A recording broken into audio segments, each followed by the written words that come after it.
The nature of my research, it looks primarily at media portrayal of terrorism and how the media portrays terrorism from a global perspective, particularly through Hollywood as a medium. The context of Hollywood movies depicts what's occurring in the present day at the time. So if you look at, say, an old Bond movie, the primary enemy would be, say, the Soviet Union, or something to do with the Soviet Union.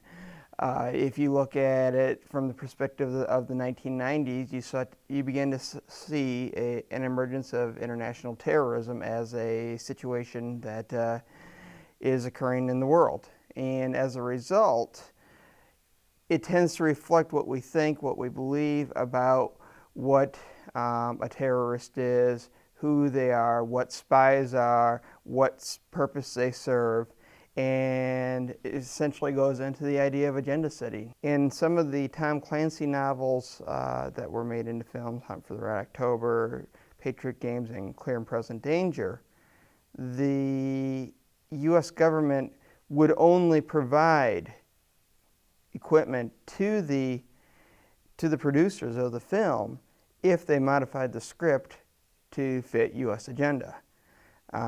So the idea that those were a more positive portrayal of the CIA, obviously, than a negative portrayal.